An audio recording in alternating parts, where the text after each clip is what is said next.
Hi hello ಎಲ್ಲರಿಗೂ ನಮಸ್ಕಾರ. ಛಾಯಾ ಮಾಡುವ ಕುಕ್ಕಿಂಗ್ ಚಾನಲ್ಗೆ ಸ್ವಾಗತ. ಇವತ್ತಿನ ದಿನ ಪಡವಲಕಾಯಿ ನಿಮಗೆಲ್ಲ ಗೊತ್ತಿರಬೇಕು. ಮೊನ್ನೆ ರೆಸಿಪಿಯಲ್ಲಿ ಸಾಂಬಾರು ಮಾಡೋದು ಹೇಗೆ ಅಂತ ತಿಳಿಸ್ಕೊಟ್ಟಿದೆ. ಇವತ್ತು ಗೊಜ್ಜು ಮಾಡುವ ರೀತಿ ತೋರಿಸ್ಕೊಡ್ತೀನಿ ನೋಡ್ಕೊಳ್ಳಿ.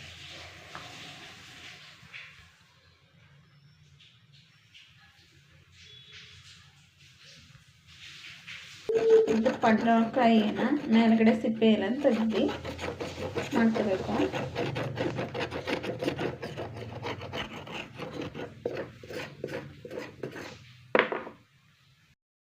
ನೋಡಿ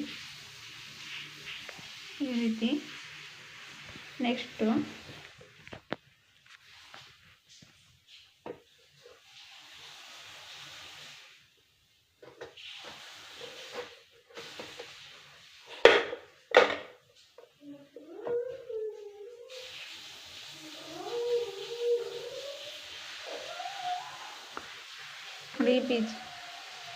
ಬೀಜ ಎಲ್ಲ ತೆಗ್ದಾಕಬೇಕು. ಬೀಜ ಎಲ್ಲ ತೆಗ್ದು ಕಟ್ ಮಾಡ್ಕೊಳ್ಳಿ. ಕಟ್ ಮಾಡಿಕೊಂಡು ನೋಡಿ ಬೇಕಾಗಿರೋ ಪದಾರ್ಥಗಳು: ಕಡಲೆಬೇಳೆ, ಖಾರ, ಮೆಣಸಿನ್ಕಾಯಿ ಪುಡಿ, ಈರುಳ್ಳಿ, ಟೊಮೆಟೊನು, ಕಾಯಿ ತುರಿ, ಕಟ್ ಮಾಡಿ ಇಟ್ಟಿರೋದು ಪಡವಲಕಾಯಿ. ನೆಕ್ಸ್ಟ್ ಒಂದು ಪಾತ್ರೆಯಲ್ಲಿ ನೀರು ತಗೊಂಡು ಕಡಲೆಬೇಳೆ ನೆನೆ ಇಟ್ಟಿದ್ದೀನಿ. ಕಡಲೆಬೇಳೆನ ಒಂದು ಪಾತ್ರೆಯಲ್ಲಿ ಹಾಕೊಳ್ಳೋಣ. ಕಡಲೆಬೇಳೆನೂ ಪಡವಲಕಾಯಿನೂ ಎರಡೂ ಬೇಯಿಸ್ಕೋಬೇಕು.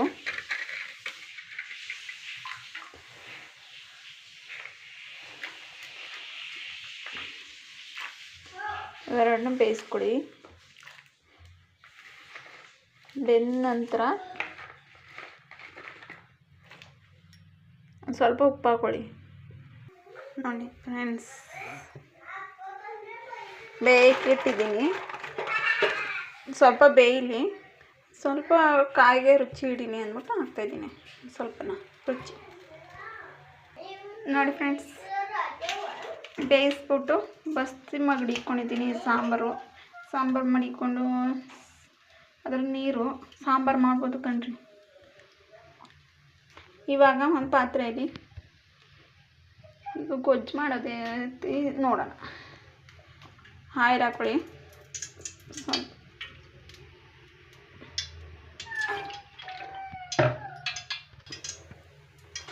ಇವಾಗ ಒಂದು ಸ್ವಲ್ಪ ಜೀರಿಗೆ ಹಾಕೊಳ್ಳೋಣ. ಸ್ವಲ್ಪ ಹಾಕೊಳ್ಳಿ. ಪಡವಲಕಾಯಿ ತಿಂದರೆ ಆರೋಗ್ಯ ಬರೋದಿಲ್ಲ ಅಂತಾರೆ, ಅದಕ್ಕೋಸ್ಕರ ಜೀರಿಗೆ ಹಾಕ್ತಿರೋದು. ನೋಡಿ ಕರಿಬೇವು ಹಾಕ್ತಾಯಿದ್ದೀನಿ. ನೆಕ್ಸ್ಟು ಈರುಳ್ಳಿ.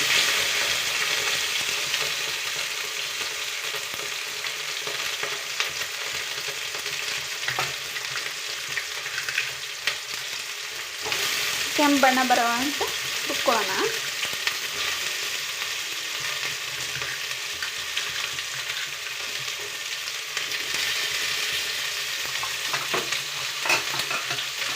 ಒಂದ್ಸಲ ಟ್ರೈ ಮಾಡಿ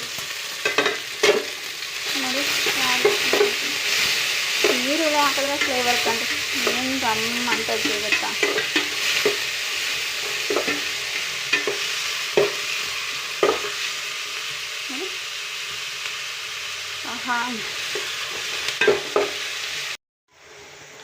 ನೋಡಿ ಫ್ರೆಂಡ್ಸ್, ಈಗ ಪಡವಲಕಾಯಿ ಬಸ್ತಿರೋದನ್ನ ಕಾಯಿ ಹಾಕಿದ್ದೀನಿ. ಇವಾಗ ಚೆನ್ನಾಗಿ ಫ್ರೈ ಆಗಬೇಕು. ಇದು ನೀರು ಬಿಟ್ಕೊಳ್ತೆ.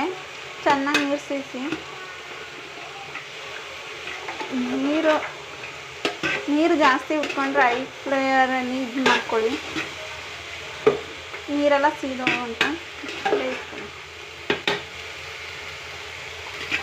ನೋಡಿ ಒಳ್ಳೆ ರೀತಿ ಮಾಡಿದ್ರೆ ಚಪಾತಿಗೆ, ಪೂರಿಗೆ, ಅನ್ನಕ್ಕೂ ಕೂಡ ಚೆನ್ನಾಗಿರುತ್ತೆ ಕಣ್ರಿ ಈ ರೀತಿ ಮಾಡಿದ್ರೆ. ನೋಡಿ ಇವಾಗ ನೀರು ಬಿಟ್ಕೊಳ್ತಾ ಇದೆ.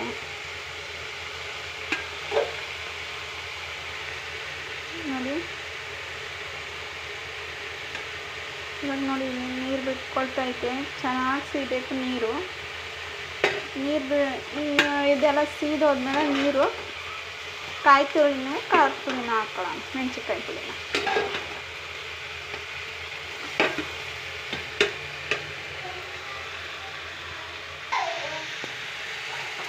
ನೋಡಿ ಫ್ರೆಂಡ್ಸ್, ಮೆಣಸಿನ್ಕಾಯಿ ಪುಡಿ ಹಾಕ್ತಾಯಿದ್ದೀನಿ. ಇನ್ನು ಖಾರದ ಪುಡಿ ಬೇಕಾದ್ರೂ ಹಾಕೊಳ್ಳಿ. 2 ಸ್ಪೂನು 3 ಸ್ಪೂನ್ ಹಾಕ್ತಾಯಿದ್ದೀನಿ. ಈ ಕಡೆ ಖಾರ ಜಾಸ್ತಿ ತಿಂತಾರೆ.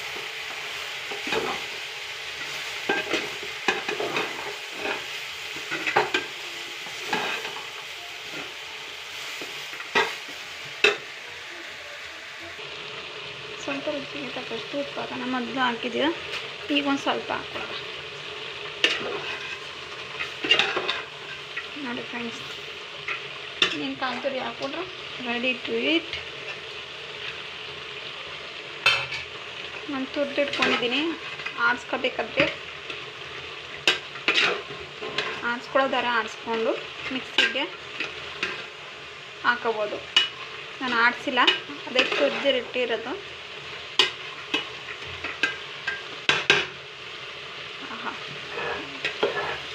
ಫ್ಲೇವರ್ ಸೂಪರ್ ಆಗೋದಕ್ಕೆ. ಸ್ವಲ್ಪ ಬೆಂದಿದ್ದ ಆಫ್ ಮಾಡಿದ್ರೆ ಆಯ್ತು.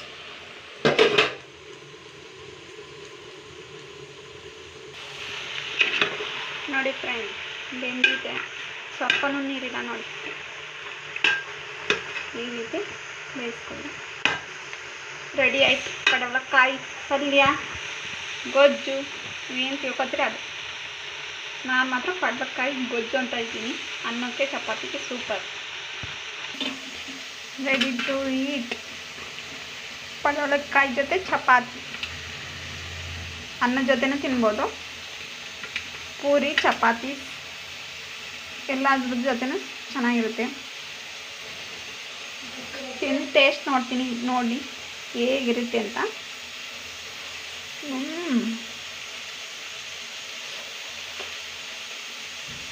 ಗೊತ್ತಾಯ್ತಾ? ಸೂಪರ್ ಆಗಿದೆ ಕಣ್ರಿ. ಒಂದ್ಸಲ ಟ್ರೈ ಮಾಡಿ, ಹೇಗಿದೆ ಅಂತ ಹೇಳಿ. ಹಾಗೆ ನನಗೆ ಸಪೋರ್ಟ್ ಮಾಡಿ, ಇನ್ನಷ್ಟು ವೀಡಿಯೋ ಮಾಡಲು ಸಬ್ಸ್ಕ್ರೈಬ್ ಮಾಡಿ. ಬಾಯ್ ವೀಕ್ಷಕರೇ, ಬಾಯ್ ಫ್ರೆಂಡ್, ಥ್ಯಾಂಕ್ ಯು.